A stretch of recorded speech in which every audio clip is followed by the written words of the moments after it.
भारत के इतिहास में अनेक ऐसे वीर योद्धा हुए हैं जिन्होंने अपने साहस, त्याग और स्वाभिमान से अमर स्थान प्राप्त किया। इन्हीं महान वीरों में महाराणा प्रताप का सबसे सम्मानपूर्वक लिया जाता है।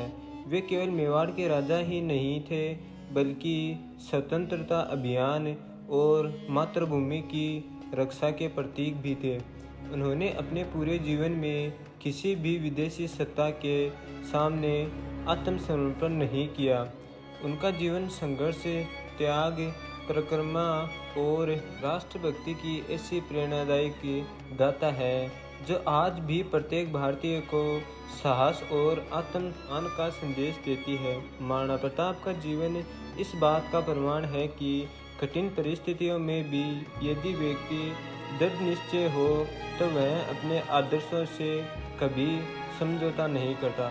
उन्होंने मुगल सम्राट अकबर जैसे शक्तिशाली शासक के सामने भी अपने स्वाभिमान को झुकने नहीं दिया।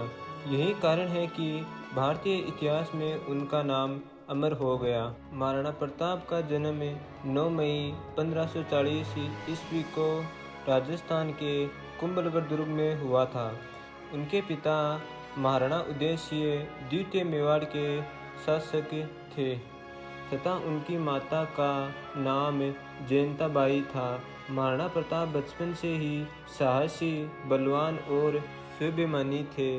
राजपूत परंपराओं के अनुसार उन्हें युद्ध कला, घुड़सवारी, तलवारबाजी, धनुर्विद्या तथा राज्य संचालन की शिक्षा दी गई। उनका बचपन कठिन परिस्थितियों में बीता क्योंकि उस समय मेवाड़ लगातार बाहरी आक्रमणों का सामना कर रहा था। बचपन से ही उन्होंने अपने पूर्वजों की वीरता की कहानियां सुनी, जिनसे उनके मन में मातृभूमि के प्रति प्रेम और स्वतंत्रता की भावना विकसित हुई। महाराणा प्रताप ने बचपन से ही युद्ध संबंधी सभी विद्याओं में दक्षता प्राप्त की। वे घोड़ों पर सवार होकर तेज गति से युद्ध करना जानते थे। तलवार चलाने में उनका कोई मुकाबला नहीं था। कहा जाता है कि वे 2 तलवारें साथ रखते थे, जिनमें से एक सर्वे के लिए और दूसरी निहत्थे शत्रु को देने के लिए होती थी। यह उनकी वीरता और युद्ध की मर्यादा का प्रतीक माना जाता है। वे बचपन से ही सरल स्वभाव के थे। उन्हें आम जनता से विशेष लगाव था। वे सैनिकों के साथ भोजन करते थे और कठिन से कठिन परिस्थितियों में भी उनका उत्साह बढ़ाते थे। 16वीं सदी में भारत के अधिकांश भाग पर मुगल सम्राट अकबर का शासन स्थापित हो चुका था। अकबर चाहता था कि सभी राजपूत राज्य उसकी अधीनता स्वीकार कर ले। कई राजपूत शासकों ने राजनीतिक कारणों से अकबर के साथ संधि कर ली, लेकिन मेवाड़ के शासक महाराणा प्रताप ने ऐसा करने से स्पष्ट इनकार कर दिया। महाराणा प्रताप का मानना था कि स्वतंत्रता किसी भी राज्य की सबसे बड़ी संपत्ति होती है। यदि स्वतंत्रता चली जाए तो राज्य का गौरव समाप्त हो जाता है। इसलिए उन्होंने जीवन भर संघर्ष का मार्ग चुना। 1572 ईस्वी में महाराणा उदय सिंह की मृत्यु के बाद उत्तराधिकारी का प्रश्न उत्पन्न हुआ। कुछ दरबारी उनके छोटे पुत्र जगमल को राजा बनाना चाहते थे, लेकिन मेवाड़ के सरदारों ने प्रताप की योग्यता और नेतृत्व क्षमता को देखते हुए उन्हें मेवाड़ का महाराणा घोषित किया। राज्याभिषेक के बाद महाराणा प्रताप ने प्रतिज्ञा की कि जब तक मेवाड़ स्वतंत्र नहीं होगा तब तक वे आराम का जीवन नहीं बिताएंगे। उन्होंने महलों का सुख छोड़ दिया और जंगलों तथा पहाड़ों में रहकर भी अपने राज्य की रक्षा करने का संकल्प लिया। अकबर ने कई बार महाराणा प्रताप को संदेश भेजकर अपनी अधीनता स्वीकार करने का प्रस्ताव दिया। उसने विभिन्न राजपूत राजाओं और दूतों को भी समझौते के लिए भेजा, लेकिन महाराणा प्रताप ने हर बार स्पष्ट शब्दों में मना कर दिया। उनका मानना था कि किसी भी राजा के लिए स्वाभिमान और स्वतंत्रता सबसे महत्वपूर्ण होते हैं। यदि वे अकबर की अधीनता स्वीकार कर लेते हैं तो मेवाड़ की स्वतंत्रता पहचान समाप्त हो जाती है।